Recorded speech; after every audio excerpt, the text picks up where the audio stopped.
même à partir de cette grille, fini le Congo, tout est contrôlé par elle, dans le plus grand secret. C'est ce qu'affirme l'ancien président de la République, Pascal Lissouba.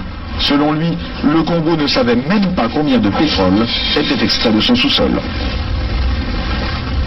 Nous ne savons rien de ce qui se passe et nous n'avons même pas la quantité du pétrole qui sortait de notre pays, nous ne la connaissons pas. Vous voulez dire que les autorités congolaises ne la connaissaient pas. Ne connaissaient pas la quantité de pétrole extraite de leur sol? Par quel moyen?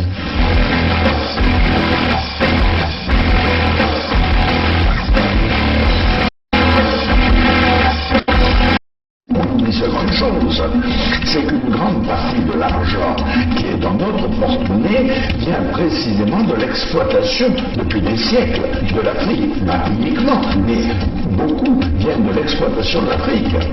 Alors, il faut avoir un petit peu de bon sens, je ne dis pas de générosité, de bon sens, de justice, pour rendre aux Africains, je dirais, ce qu'on leur a pris, d'autant que c'est nécessaire si l'on veut éviter les pires convulsions ou difficultés avec les conséquences politiques que ça comporte dans le prochain avenir.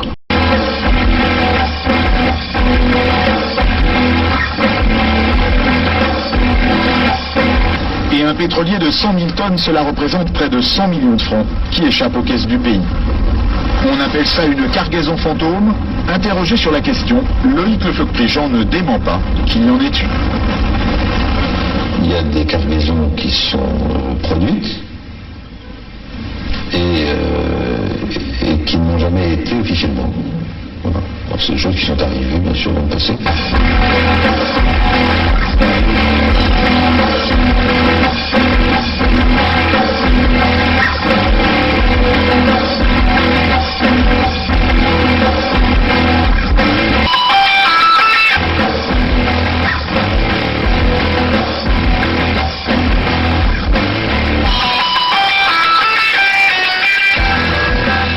À mon avis, après analyse, je pense que le président Lissouba n'était pas prêt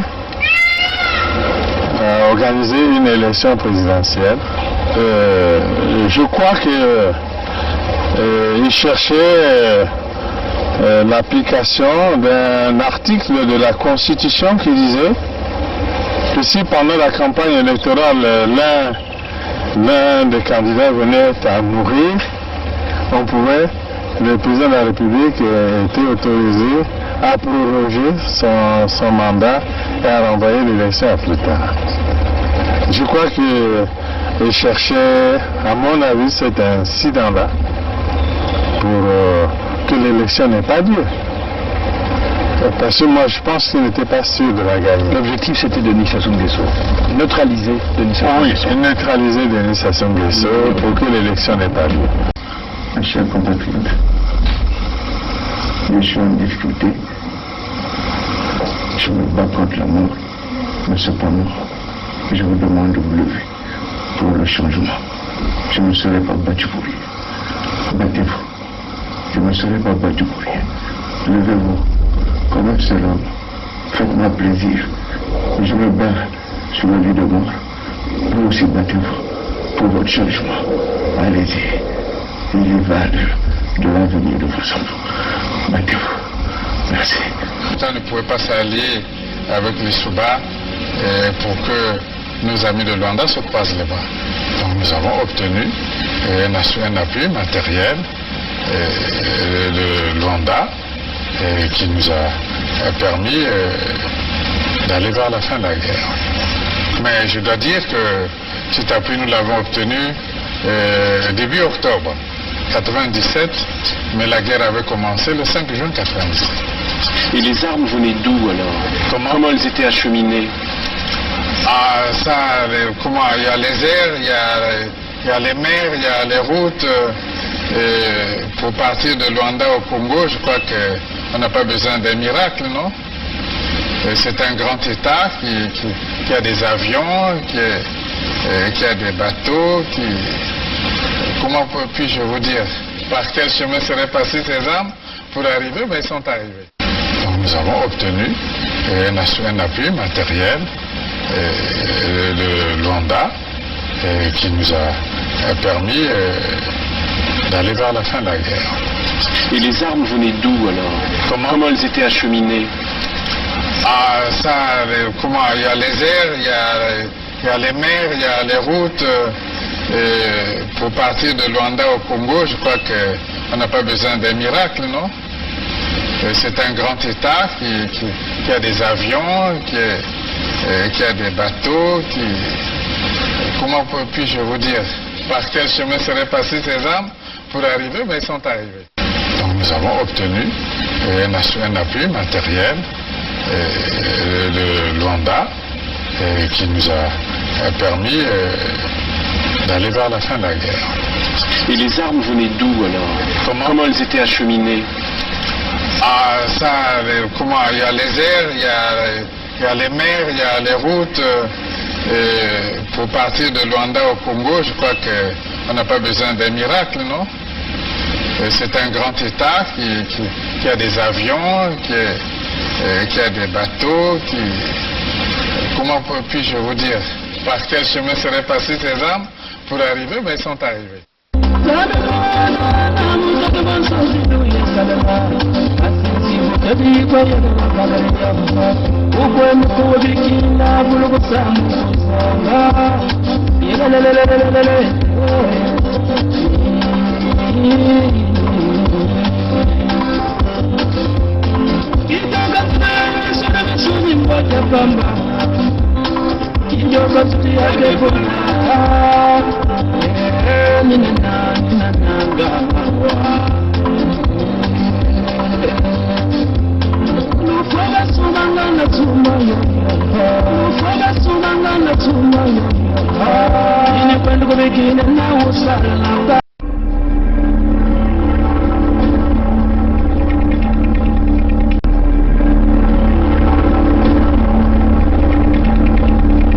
C'est les Congolais qui sauveront le Congo. Ce n'est pas la communauté internationale. N'y comptez pas. C'est les Congolais qui sauveront le Congo. Ce n'est pas la communauté internationale. N'y comptez pas. I am not come here to battle and to struggle. I came here to help my country to develop themselves.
Bonjour à vous, mes très chers amis du Sud-Congo. Bonjour à tous les compatriotes du Sud-Congo. Bonjour à tous nos mamans, à toutes nos mamans, à tous nos frères, à toutes nos sœurs. Bonjour aussi aux amis du Sud-Congo au niveau international. Bon, c'est une communication qui ne va pas prendre du temps. Nous tenons simplement à vous passer cette information qui est très cruciale après concertation entre Congo Debout, que nous sommes, et nos partenaires, le Luango souverain et insoumis, il a été décidé de proroger le délai de souscription à la pétition, conformément à la volonté de notre peuple, qui comprend aujourd'hui. Vous comprenez avec nous que chaque jour, un peu plus des enjeux liés à la nécessité de souscrire à la pétition est en train d'arriver au niveau de notre peuple. Comme vous savez qu'au début, nous avons lambiné un tout petit peu, parce que les gens ne sont pas habitués à utiliser le système informatique.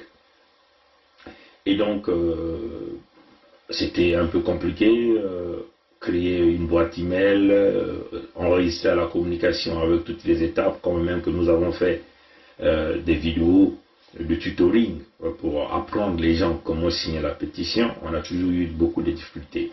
Et nous sommes venus donc avec une autre stratégie qui était éventuellement celle de mettre en place la fiche de pétition, ou qu'aujourd'hui cette fiche de pétition fait le tour du monde entier.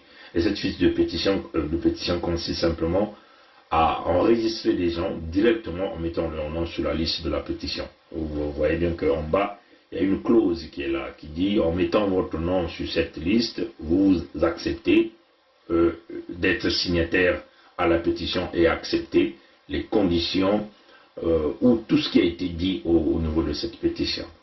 Et l'engouement est aujourd'hui a beaucoup grandi, d'une manière exponentielle, on peut le dire comme ça. Bon, il y a des gens qui sont sur le terrain, qui sont en train de nous envoyer ces fiches-là à tout moment, bien sûr. À l'heure où nous sommes en train de vous parler, il y a beaucoup de listes qui sont distribuées. Et donc, vu que nous avons démarré lentement et à un certain moment nous avons accéléré, et là la cadence ne fait que s'accélérer, nous nous sommes retrouvés avec Congo Debout et les partenaires de Luango souverain et insoumis, gérés, dirigés par ce grand noyau du collège royal avec les rois Tikaya Zinga Ier et Makosso V. De commun accord, nous avons donc décidé, dit, écoutez, on ne peut pas arrêter la cadence vu l'accélération. Beaucoup de fiches sont encore sur le terrain et nous sommes en train de recevoir beaucoup de quantités de ces fiches. Il n'est pas possible d'arrêter l'engouement du peuple qui demande à ce que la pétition soit prorogée.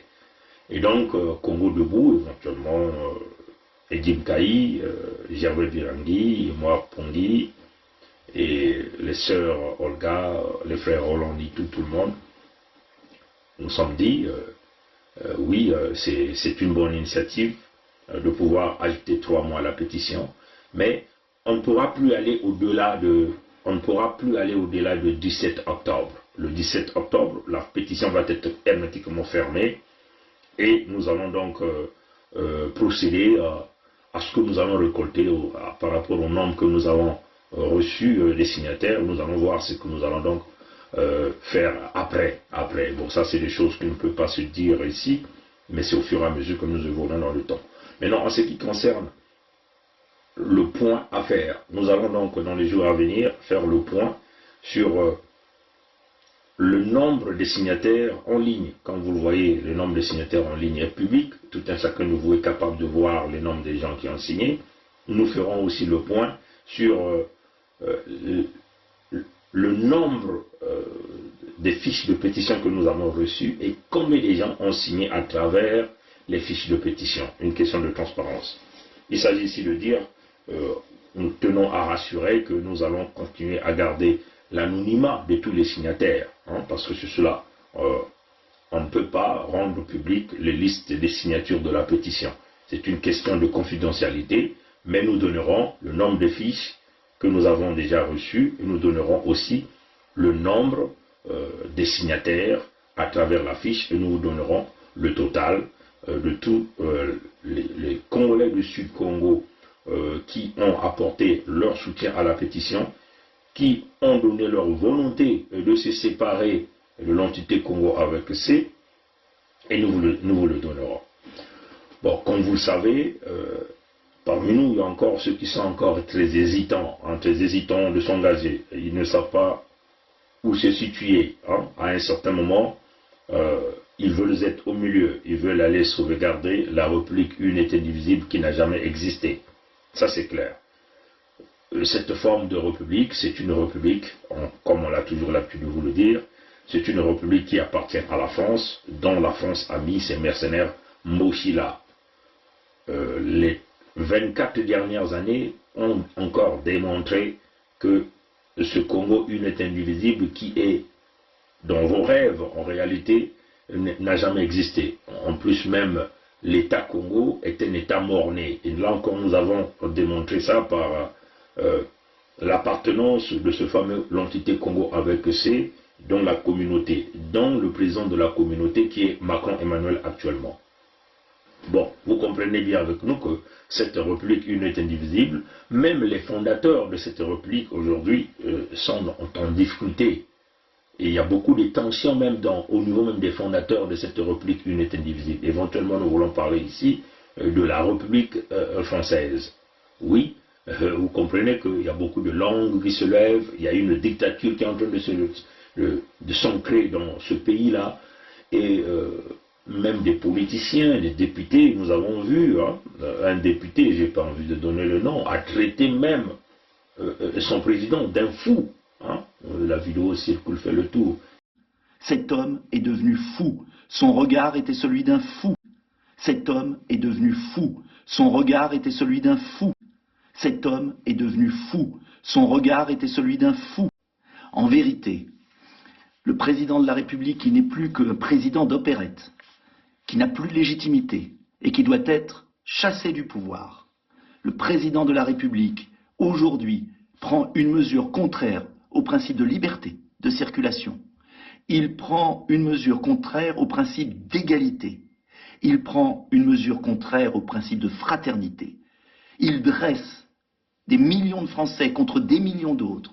Il s'apprête à paralyser le pays. Car qui pourra faire des tests pour monter dans un train? Qui pourra faire des tests pour aller au bar? Il va entraîner la faillite de milliers d'établissements, dresser les uns contre les autres, empêcher les entreprises de fonctionner. Cet homme est devenu fou. Son regard était celui d'un fou.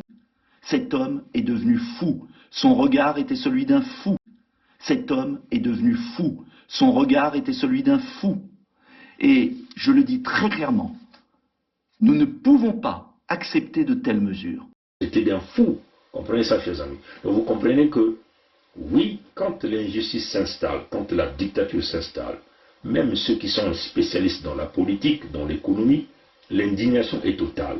Et seuls les éclairés, on peut le dire comme ça, ceux qui perçoivent le mal venir de loin, se lèvent farouchement et prennent un positionnement clair et net.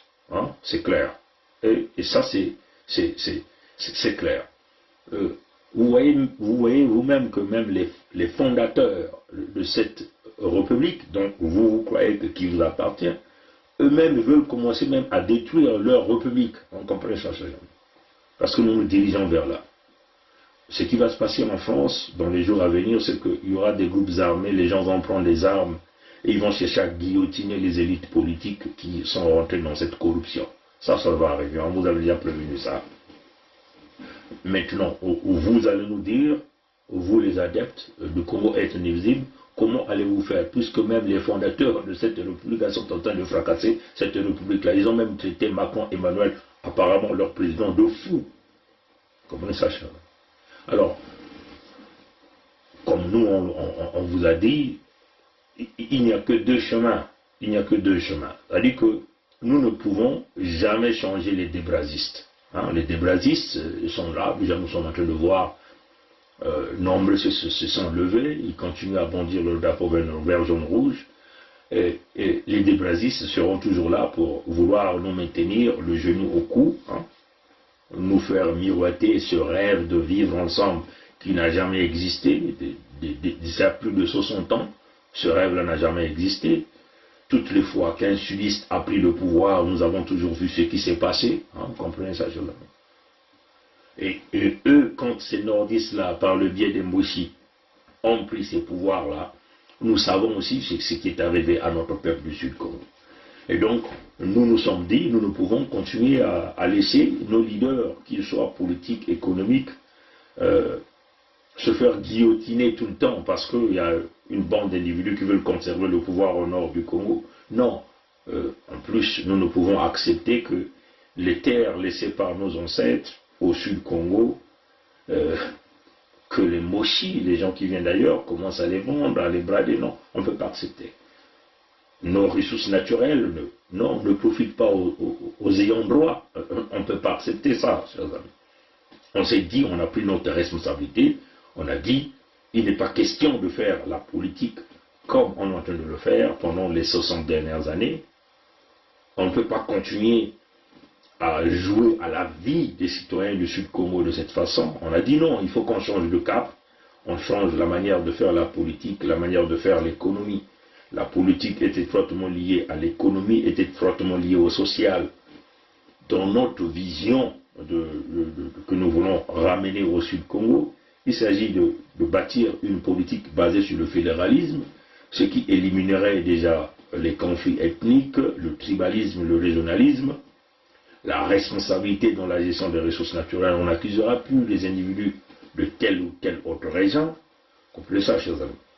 Et la construction des régions sera une forte responsabilité, peut-être à 80% entre les mains des ayants droit de ces régions-là. Et donc, c'est une vision claire déjà de vouloir éliminer les conflits, de vouloir éliminer les assassinats, ou de vouloir pousser les gens à des appartenances, à des loges, pour prétendre travailler même sans qualification. Comprenez ça, chers amis. Donc nous venons avec une nouvelle mindset, comme on a l'habitude de dire.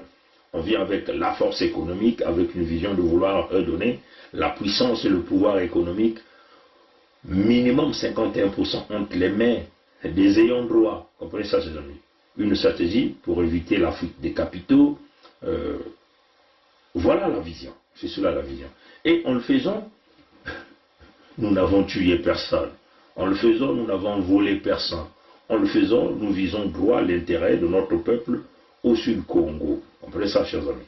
Donc, oui, beaucoup de gens se sont levés pour combattre cette vision parce qu'ils veulent aller protéger leur attachement aux loges qui les retiennent comme captifs, comme prisonniers. Comprenez ça, chers amis. Ils se sont attaqués à nos visages physiquement. Bon, ça encore, ça pose pas de problème. Mais comme il s'agit ici des questions de l'intérêt général, nous n'avons pas le droit à l'erreur. On va aller droit au but, même si c'est au prix de notre sang. C'est cela. Et le combat, il est à des dimensions spirituelles, il est aussi à des dimensions physiques. C'est cela la vision. Comprenez ça, chers amis. Donc, nous ne pouvons donc, dans ce cas, changer les débrasistes. On ne pourront, dans ce cas, tirer les débrasistes vers notre idée. Mais les débrasistes sont infiniment minoritaires. C'est comme ça que je le qualifie.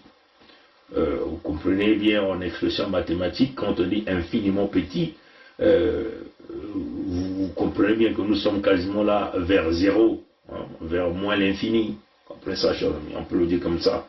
Donc, les débrasistes, c'est une petite poignée d'individus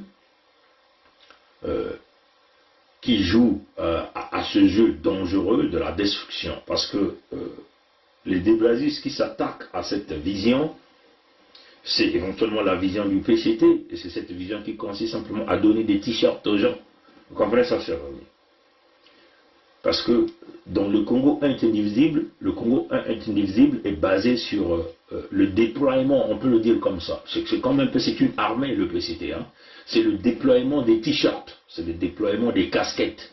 Comprenez ça, chers amis? C'est le déploiement des promesses non tenues. Vous avez fait quasiment plus de... ce parti politique a quasiment dominé la politique, mais ce parti politique est spécialisé à donner les casquettes, à donner les t-shirts, à la place de donner l'emploi, à la place de vouloir donner le véritable système social, le véritable système industriel, le véritable système éducatif, le système de santé. Le Congo 1 est indivisible, est basé essentiellement dans la distribution des t-shirts, dans la distribution des casquettes, soit à l'effigie de Sassou, soit à l'effigie du PCT.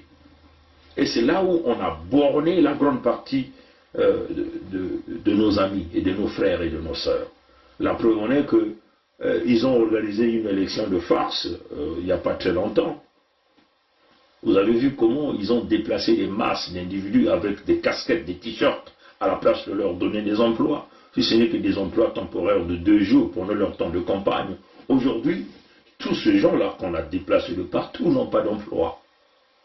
Et c'est ça que nous refusons. Alors, le Sud-Congo, Congo avec le K, bien sûr, en faisant allusion à tout ce grand peuple qui revenait de Banza-Congo, c'est une vision qui est basée sur l'emploi. Hein. Ce n'est pas une vision qui est basée sur la distribution des casquettes, sur la distribution des t-shirts, sur la distribution des propagandes, sur la distribution de la manipulation, comprenez ça, chers amis. Mais c'est une vision qui est basée sur l'emploi. Donc, en emmenant le fédéralisme démocratique, ça va donc pousser aux autochtones, aux ayants droit de développer le caractère entrepreneurial hein, qui dormait en nous. Comprenez ça, chers amis. C'est ça la vision. Comprenez ça, chers amis. Donc, nous ne pouvons, d'ailleurs, de toutes les façons, nous ne pouvons jamais travailler avec les débrasistes. Parce qu'eux, ils sont des professionnels dans la distribution des t-shirts, les professionnels dans la distribution des casquettes, les professionnels dans la distribution des chemises ou des pagnes, des professionnels dans la distribution des bières, hein, des professionnels dans la distribution, comprenez de tout ce qu'on vous dit, des petits sacs de riz, des petits verres de riz, des demi-verres d'huile, hein, comprenez ça, chers amis. On ne peut pas travailler parce que nous avons une vision totalement opposée de leur vision. Donc, vu qu'ils sont minoritaires, ils ne pourront jamais arrêter la machine qui nous emmène vers le fédéralisme démocratique. Ils ne pourront jamais arrêter la machine qui va nous emmener vers l'unification au grand complet du Sud-Congo. Parce que la machine que nous avons mis sur le terrain, a un rôle spécifique, unifier tous les sudistes, donc les descendants du peuple Congo, et que nous n'accepterons plus jamais que ces gens-là, les débrasistes qui sont habitués à faire couler le sang, viennent couler le sang de descendants du peuple Congo. Ça, nous n'accepterons jamais, plus jamais. Et nous n'accepterons plus jamais que le peuple Congo puisse se battre entre les peuples Congo puissent se battre entre eux. Non, nous n'accepterons plus ça. Et notre rôle ici, c'est de préserver cette union qui va nous amener vers le fédéralisme démocratique, vers la fédération Sud-Congo et vers le développement de l'ensemble du Sud-Congo. Et quand on parle de développement, ici, il s'agit de construire les hôpitaux, les routes, les écoles, donner les opportunités à tout le monde, emmener l'emploi. L'emploi, c'est surtout ça, en termes d'emploi. Il ne s'agit pas de tourner par des provinces inutiles, des débrasistes, pilotés par les Moshi, pilotés par la France, qui a zéro avenir pour notre peuple. C'est cela la balance à faire. Hein. C'est-à-dire que ceux qui viennent dans l'USK, ceux qui viennent dans la Fédération Sud-Congo, doivent savoir qu'ils viennent ici avec une garantie de redressement de leur région, de leur village, de la construction de leur village, de la construction de leur région. C'est ça la garantie. Ils viennent ici avec une garantie de vouloir lui-même participer dans la gestion de sa région. Ils viennent ici avec une garantie de pouvoir créer des emplois dans sa région. Donc, faire travailler ses frères, ses sœurs, ses cousins, ses amis, les membres de son clan, les membres de son village, les membres de sa région. C'est ça la vision, c'est ça la garantie. Et ça, c'est une garantie parce que il n'y aura plus un étranger qui viendra mettre votre nez là-dedans, ou il n'y aura plus un individu qui va décider de votre avenir. Il n'y aura plus un individu qui va prendre vos fonds pour aller construire chez lui à Oyo, ou prendre votre pétrole pour l'emmener construire un pipeline pour emmener votre pétrole chez lui à Oyo. Non, il n'y en aura pas. Comprenez ça, chers amis. C'est ça la garantie. Dans cette garantie vient éventuellement des emplois bien rémunérés. Comprenez ça, chers amis. Bon, maintenant, ceux qui vont dans le Congo indivisible, ils n'ont pas assez de choix. Ils seront toujours sous le PCT, sous la France, sous la colonisation. Il n'y aura pas des emplois pour eux, mais ils seront les spécialistes de porter les t-shirts de leurs leaders, de porter les casquettes de leurs leaders. Parce que dans le fédéralisme démocratique, cette idolâtrie qui consiste à mettre les porteurs d'individus, porter les casquettes sera totalement bannie. Comprenez ça, chers hommes. Donc, chez nous, vous venez avec une garantie de vouloir sauvegarder des vies. De l'autre côté, vous allez avec une obligation pour pouvoir travailler, il faut être membre d'une loge. Donc, passer par tout le ridicule, le déshonneur, ainsi de suite, la sodomie, on détruit votre famille, on détruit vos enfants, on détruit votre épouse, ainsi de suite, comprenez ça, chers amis. Mais, dans la Fédération Sud-Congo, toutes ces choses-là seront totalement bannies. Vous comprenez ça, chers amis? Donc, c'est cela la balance. Voilà qu'on dit, on ne peut pas forcer les débrasistes, parce que les débrasistes ont déjà fait leur choix. Vous comprenez, même Dieu lui-même n'a pas pu redresser Satan. Est-ce que vous pouvez redresser les oligarques? Non, vous ne pouvez pas, parce que ces gens-là sont habitués dans la corruption. Est-ce que vous pouvez redresser les mafieux? Non, vous ne pouvez jamais redresser les mafieux. Les mafieux seront toujours là pour commettre le crime, pour chercher à déstabiliser votre économie, ainsi de suite. Comprenez ça, chers amis. Même Dieu lui-même n'a pas pu redresser Satan, selon ce que les chrétiens nous disent. Dieu lui-même était obligé donc de jeter Satan, de le sortir de son royaume. Comprenez ça, chers amis. Donc, nous, on n'a pas le temps à perdre à vouloir redresser les débrasistes. Les débrasistes, c'est les mbochistes. Les débrasistes, ce sont ceux-là qui boivent le sang du Sud-Congo, ceux-là qui volent, ceux-là qui vendent les terres, ceux-là qui pillent les ressources naturelles, ceux-là qui contribuent au génocide, troisième génocide voilé, par des assassinats ciblés dans les hôpitaux, la destruction des hôpitaux, des écoles, bref, le renversement du cerveau des descendants du Sud-Congo. Comprenez ça, chers amis. Les débrasistes, c'est cela. Les débrasistes ne travaillent jamais pour l'intérêt de leurs citoyens. Comprenez ça, chers amis. Donc, on ne peut pas redresser les mbochistes, on ne peut pas redresser les débrasistes. Il ne peut qu'y avoir un grand mur entre nous. Maintenant, notre combat va se situer à vouloir ramener les hésitants, ceux-là qui sont encore hésitants. Comprenez ça, chers amis. Et parmi les hésitants, ou les ignorants, ou encore ceux qui n'ont pas l'information, ce sont tous nos enfants qui sont nés à partir de 1997 jusqu'à nos jours. Et ça représente peut-être, on peut le dire, à plus de 40%. Comprenez ça, chers amis. C'est là notre combat, pour chercher à convaincre tous ces enfants-là, qui sont totalement ignorants, qui n'ont pas certainement la possibilité de percevoir notre message. Tous ces enfants qui sont aujourd'hui considérés comme des bébés noirs, vu les conditions dans lesquelles on les a imposés, vu les mœurs dans lesquelles on les a imposés, ces enfants-là sont obligés de se tourner vers la violence. Comprenez ça, chers amis. C'est maintenant à nous de faire comprendre à ces enfants-là que si vous êtes dans cette condition de précarité, de manque de tout, de manque d'éducation, manque d'emploi, manque d'opportunités, parce qu'il y a eu les débrasistes, les mbochistes et la France qui vous ont mis dans cette affaire-là. C'est là le grand message. Et c'est là le grand... Parce que la plupart de ces enfants-là, qui sont nés à partir de 1997, ne connaissent que Sassou. Comprenez ça, chers amis. C'est là la grande bataille, de ramener tous ces enfants-là. Voilà pourquoi tout un chacun de nous, ceux qui vivent au sein des diasporas, ceux qui sont au Congo, nous devons travailler en synergie pour informer au sein de nos familles. Parce que l'information part d'abord au sein de nos familles. Et puis, comme vous voyez, le grand nombre de tous ces enfants sont beaucoup plus les enfants du Sud-Congo que nous pensons que ces enfants-là ont un avenir meilleur là au Sud-Congo. Comprenez ça, chers amis. Donc, nous devons nous constituer encore par cette force pour ramener tous ces enfants, les hésitants, vers la Fédération du Sud-Congo, vers l'unité du Sud. L'unité du Sud, il n'y a pas... Faire l'unité du Sud, ce n'est pas un crime, mes amis. C'est ce que même la Bible des chrétiens nous recommande. L'unité qui kuvanda na kintwadi, benuko kuvanda na kati ya kintwadi. C'est ça que même l'humanité nous recommande. L'amitié, le véritable vivre ensemble, où on s'auto-protège. On protège nos intérêts, on protège nos peuples, on protège nos terres, on protège nos ressources naturelles. Il n'y a pas de péché de le faire. Aller vers la Fédération du Sud-Congo n'est pas un péché, comme certains veulent vouloir nous le montrer.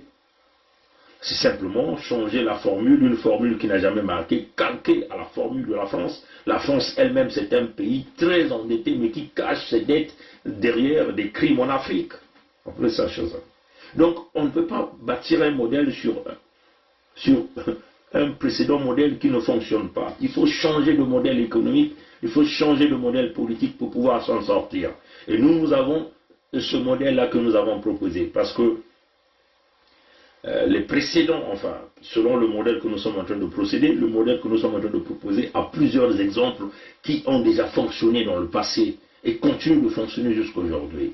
En prenant pour référence plusieurs États, les États-Unis d'Amérique, qui est bâti sur un fédéralisme démocratique, ça fonctionne et il n'y a jamais eu plus de guerre aux États-Unis depuis la guerre de sécession qui s'est passée. Vous comprenez ça, chers amis?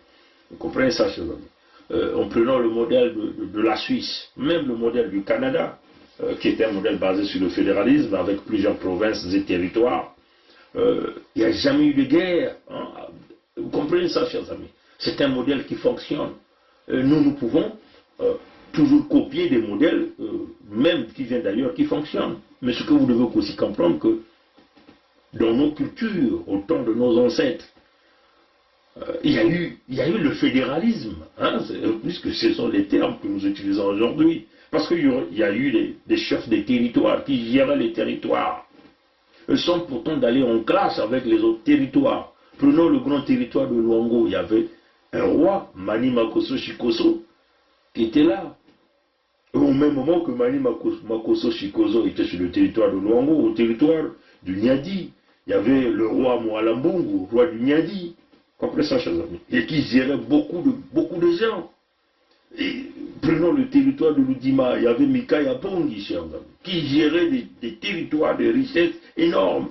Et il y avait les grands mages, les Ngimbi du côté de Mandou, les Ngorozoma du côté de Kimbedi, qui géraient des territoires et des territoires avec beaucoup de population.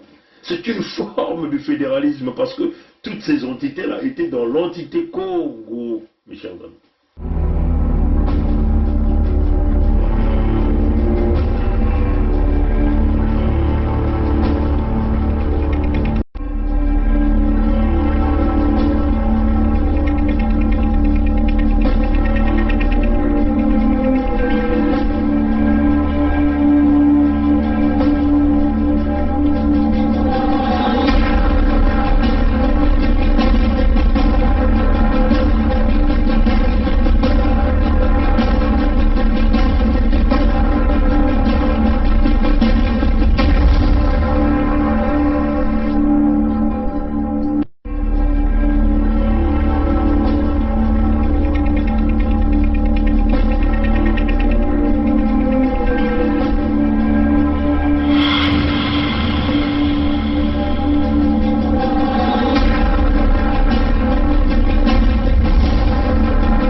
Et c'est ça que nous voulons ramener.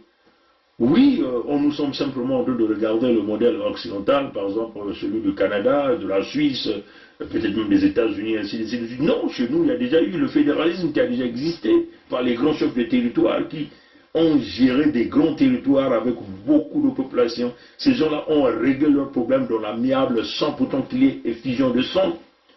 La cohabitation, la collaboration entre Mani Makosso Chikoso, Moalambungu du Nyadi, Mikaya Pongi de l'Udima, les Tatangimbi du côté de Mandou, les Ngorozoma, c'est ce que nous appelons l'axe ancestral Luango Ludima Kinkala. Comprenez ça, chers amis. Et ça, c'est une forme de fédéralisme. Et tout ça, ça a déjà existé, le fédéralisme, chez nous, pas nos grands-parents. Comprenez ça, chers amis. Et ces grands-parents ont vécu dans ce fédéralisme, dans l'entité Congo, et il y avait des territoires où il y avait des rois, des chefs de territoire qui géraient du bétail, qui géraient des terres agricoles, qui géraient des gens, qui géraient les ressources naturelles. Et il n'y a jamais eu clash entre ces grands rois, ces grands chefs territoriaux, ainsi de suite. Comprenez ça, chers amis. Donc, ce n'est pas quelque chose que nous voulons copier simplement auprès des Occidentaux. Non, pas du tout, parce que dans nos cultures, il y a déjà eu une forme de fédéralisme sans pourtant qu'il y ait clash. Comprenez ça, chers amis. Comme on dit, le Manima Koso Shikozo gérait les richesses de Luango pendant cette période, gérait les terres de Luango avec ses populations. Comprenez ça, chers amis. Mais il n'est jamais rentré en porte-à-faux avec Mwalambungu du côté du Niadi, qui gérait aussi ces gens, ces terres, ces ressources naturelles. Et Mwalambungu n'est jamais rentré en conflit avec Mikaya Pongi du côté de l'Oudima, qui gérait ces gens, ces ressources naturelles, qui gérait ces territoires, ces terres, ainsi de suite. Et, comme on dit, Mikaya Pongi n'est jamais rentré en conflit avec Ngorozoma du côté de Kimbedi. Comprenez ça, chers amis. Parce que tout ça, c'était des grands territoires. Il y avait beaucoup de gens, beaucoup de villages. Comprenez ça, chers amis. C'est une forme du fédéralisme. Pourquoi nous ne voulons pas ramener un fédéralisme chez nous qui n'a jamais apporté de conflit ni de guerre, même au temps de nos ancêtres? Et nous voulons toujours continuer à rester sur un modèle qui est dysfonctionnel, un modèle qui nous tue, qui est basé sur le modèle occidental. Éventuellement, si nous voulons prendre ici le modèle de la France, que d'ailleurs eux-mêmes les Français commencent même à rejeter ce même modèle, parce que nombreux des élites, ou on peut dire beaucoup des intellectuels français aujourd'hui se lèvent contre la mauvaise politique de Macron et Emmanuel, qui est une politique basée sur la dictature, tout simplement. Vous comprenez ça, chers amis. Donc, mes chers compatriotes, oui, on le dit, nous ne pouvons jamais changer les Débrasis. Les Débrasis représentent un peu Satan dans le royaume de Dieu, que Dieu ne pouvait plus contrôler, une forme de rébellion, qui voulait toujours continuer à maintenir le mal, hein, parce que c'est cela, Dieu certainement a vu que Satan était l'homme qui maintenait le mal, qui voulait même le renverser lui-même, qui voulait maintenir le désordre au sein de son royaume. Donc il a décidé de le botter hors du royaume. C'est comme nous ne pouvons jamais changer les Débrasis, parce que les Débrasis ont fait leur choix du mal, leur choix sur l'entité Congo avec ses un indivisible qui est inexistant, qui n'a jamais existé. Comprenez ça, chers amis. Donc, ils ont fait leur choix du PCT, parce que le Congo est indivisible est basé sur les stratégies, la politique du PCT qui a carrément dominé, avec toutes les conséquences que nous connaissons. Les massacres des cadres civils, politiques et militaires continuent de se faire. La destruction de la jeunesse que vous comprenez aujourd'hui, le manque d'emploi, c'est surtout ça, parce que dans le Congo indivisible qui est basé sur la politique du PCT et de la France, donc la politique Moshi, la politique nordiste, donc la translation directe des recommandations du palais de l'Élysée est basée sur le chômage avéré à l'exponentiel, au pillage des ressources naturelles aujourd'hui, même à la vente de nos terres. Nous avons dit non. Hein, comprenez ça, chers amis. Donc, les Débrasis peuvent continuer à jouer leur rôle de Débrasis, mais ils ne seront jamais considérés au Sud Congo. Si tu es Débrasis, tu n'as plus sa place. Parce qu'il faut le dire qu'il y a parmi nous beaucoup de Débrasis qui jouent le rôle, hein, c'est Valais Moshi au Sud Congo, mais nous allons les sortir hors du Sud Congo, parce qu'il s'agit ici de l'intérêt général. Ou c'est nous, ou c'est eux. Mais comme nous sommes majoritaires, nous serons obligés de les sortir du Congo. En moins que ces gens-là se convertissent. Mais s'ils veulent maintenir leur idéologie des Brasis au Sud Congo, ils seront obligés d'aller au Nord Congo, chez les Moshi, hein, ou encore s'exiler chez leur patron, qui est les ancêtres de Debraza, donc éventuellement certainement les Français ou les Italiens, on ne sait pas trop. Comprenez ça, chers amis.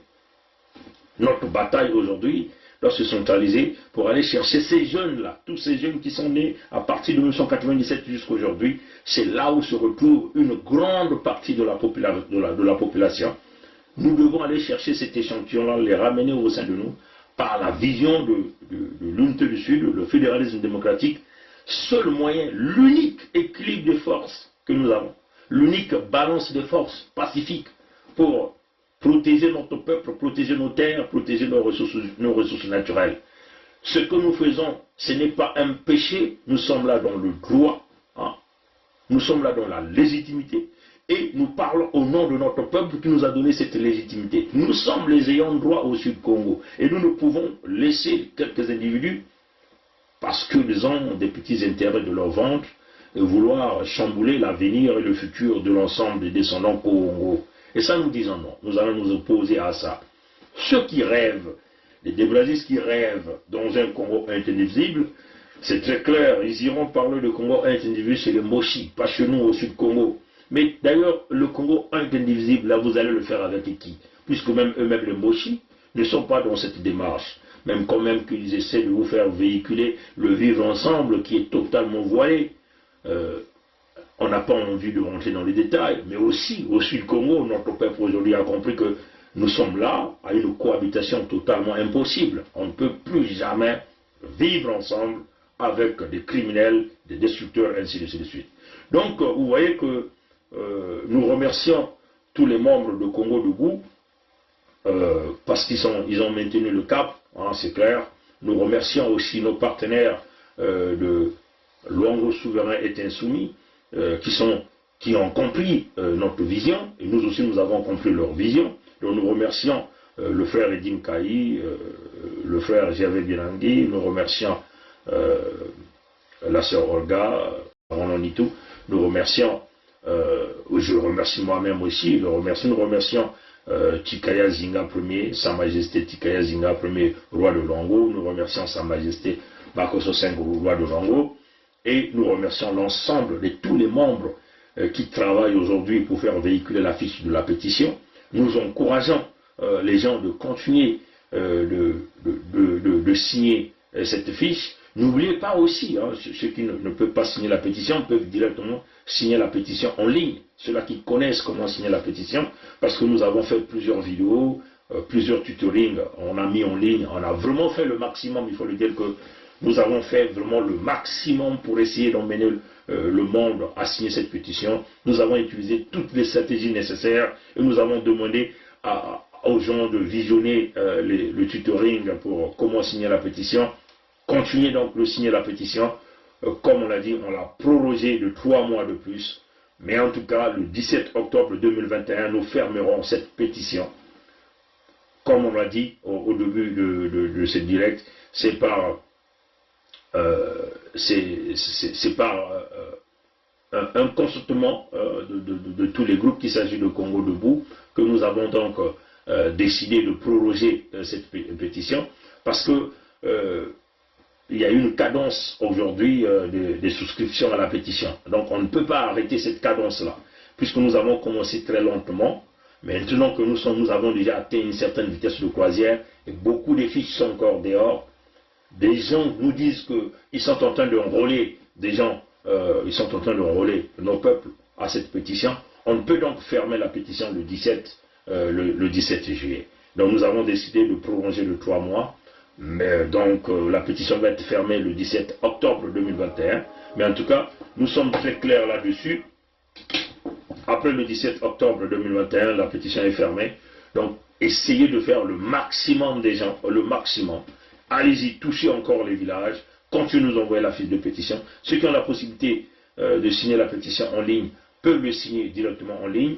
Si vous allez encore sur la pétition, vous allez voir que nous avons déjà même modifié la date de fermeture au 17 octobre 2021. Donc nous avons ajouté 3 mois de plus. C'est une opportunité que nous voulons donner à notre peuple, comme on l'a dit avant, la balle est de notre côté. La balle est de notre côté, mes très chers amis, mes très chers frères et sœurs, les chers compatriotes du Sud-Congo, les amis du Sud-Congo. La balle est de notre côté. Nous crions tous les jours, oui. Nous boudons tous les jours, oui. Nous protestons tous les jours, oui. Nous voyons tous les jours notre souffrance. Mais on ne peut pas s'arrêter simplement à venir se plaindre, à venir dénoncer. Il est question ici d'acter. Il faut que nous soyons tous des acteurs. Nous devons tous faire ce devoir-là. C'est un devoir au Sud-Congo de signer la pétition. C'est un devoir. Ne rêvez pas un Congo indivisible, ça n'existe pas, vous n'aurez jamais ça. Sinon aujourd'hui, vous ne devez pas être là à se plaindre. Vous comprenez ça, chers amis? Ça c'est une réalité. Nous avons perçu le problème, on a su, on a dit il faut se positionner. Et nous nous sommes positionnés, nous avons pris notre courage de se positionner. En se positionnant, on savait qu'on allait tirer les coups de flèche de partout. Mais aujourd'hui, ces flèches-là que vous tirez, ça ne nous dit absolument rien parce que nous avons compris la problématique. La problématique, c'est les nordistes, c'est les Mossi, c'est la France. C'est ça la problématique. L'unique façon de voir s'écarter de cette problématique, c'est de nous retirer, de nous couper. C'est-à-dire que nous allons simplement couper à ces gens-là l'approvisionnement de nos ressources naturelles. Nous allons donc leur couper l'accès à notre terre et derrière, nous allons donc les traquer pour aller récupérer tous les butins du Sud-Congo qu'ils ont volés. Et ça, sur ça, ne vous en faites pas parce qu'il y a tellement, nous sommes dans le système international, ces gens-là ne pourront jamais s'échapper avec tous les fonds du Sud-Congo qu'ils ont volés. Ils ne pourront jamais s'échapper avec les crimes contre l'humanité qu'ils ont commis au Sud-Congo. Donc si c'est cela qui retient encore les amis, ne vous en faites pas, cet argent-là, ça va être récupéré, c'est clair. Les crimes qu'ils ont commis au Sud-Congo ne pourront jamais laisser impunis. Et nous sommes là d'abord dans le contexte humanitaire parce que nous voulons tout de suite mettre à l'abri notre peuple, nous voulons tout de suite mettre à l'abri nos terres, nous voulons tout de suite mettre à l'abri nos ressources naturelles. Souvenez-vous, il ne nous reste pas assez de ressources naturelles. Les Mossi ont le plan géologique du Sud-Congo, ils ont les plans, les cartes de tous les minerais que nous avons au Sud-Congo, et là, ils sont en train de jouer le rôle généralisé d'un prédateur très affamé au Sud-Congo. Parce que leur objectif que nous avons toujours dit à notre peuple, c'est que une fois que Sassou aura fini de dévaliser toutes les ressources naturelles du Sud-Congo, il aura fini de détruire les eaux et vendre toutes les terres, lui-même il va déclarer la scission. C'est ça son plan. C'est pas pour rien que vous voyez que chez lui, il a déjà une banque centrale, il a déjà un port de grande capacité, il a un aéroport, il construit des infrastructures, il a un hôpital général, et quand vous voyez la densité de la population dans sa région, ce qui ne représente même pas 0,05% de population, donc vous voyez l'intention manifeste de l'homme. Et quand il veut encore prendre le pétrole de Luango en mettant un pipeline qui va vouloir traverser l'ensemble du Sud-Congo pour l'emmener le pétrole de Luango, vous voyez l'intention manifeste de l'homme. L'homme est dans un projet. Il devait déjà déclarer la scission de ce Congo en 2019, quand il parlait de Ngoki, avec le pétrole de Ngoki, avec plus de 900 000 barils de pétrole par jour, quasiment 1 million de barils de pétrole par jour. À cet effet, je prends acte de l'annonce faite le samedi 10 août 2019 à Oyo par la société PEPA de l'heureux aboutissement des opérations d'exploration pétrolière menées au titre du permis Ngoki, mettant en évidence la présence des réserves de pétrole de qualité dans la partie nord de notre pays. Le permis Ngoki pourrait, à terme, et si les données sont confirmées, rendre possible la mise en valeur d'un gisement situé à la périphérie des zones humides séquestrant les tourbières. Le Congo est partie prenante des conventions et accords sur les zones humides d'importance internationale. Notre pays applique avec force et rigueur les dispositions des traités et mécanismes mondiaux mis en place ces dernières années dans le cadre de l'utilisation rationnelle de ces espaces spécifiques. Dans la revendication assumée de son droit au développement, le peuple congolais s'est placé dans le sens du devoir, au service de l'humanité, en matière de sauvegarde des écosystèmes. le Congo reste parfaitement attentif et conscient de la nécessité de préserver les tourbières au regard de leur incidence sur l'équilibre climatique mondial et la protection de la biodiversité. Notre pays n'a jamais enfreint l'obligation de protéger les tourbières dans ces zones lacustres. Il n'a nullement l'intention de le faire à l'avenir, nonobstant les contreparties financières annoncées et qui continuent à se faire attendre. Grâce à l'affinement des technologies, la recherche et l'exploitation des hydrocarbures liquides ou gazeux tirent désormais avantage des innovations adaptées et des techniques appropriées.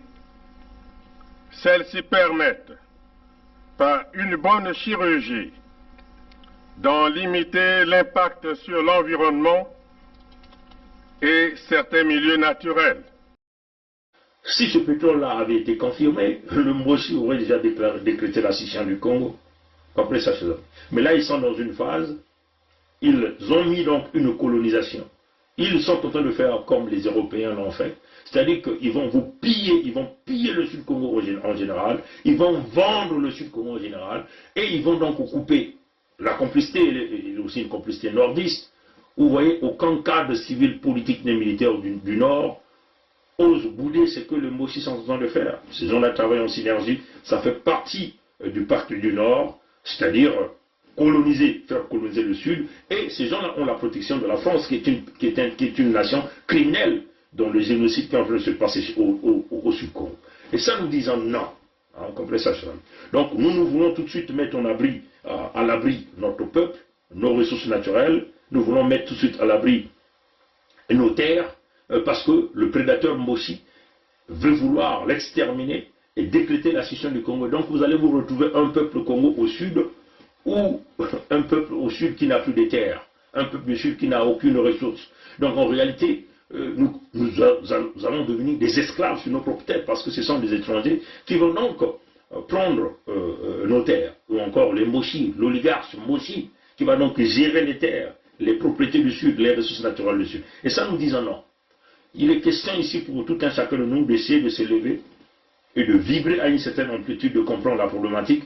Il ne s'agit pas simplement de venir chiffonner ces visages que vous n'avez jamais aimés, mais il s'agit ici de viser l'intérêt général de notre peuple. Donc voilà un peu ce que je tenais à dire aujourd'hui.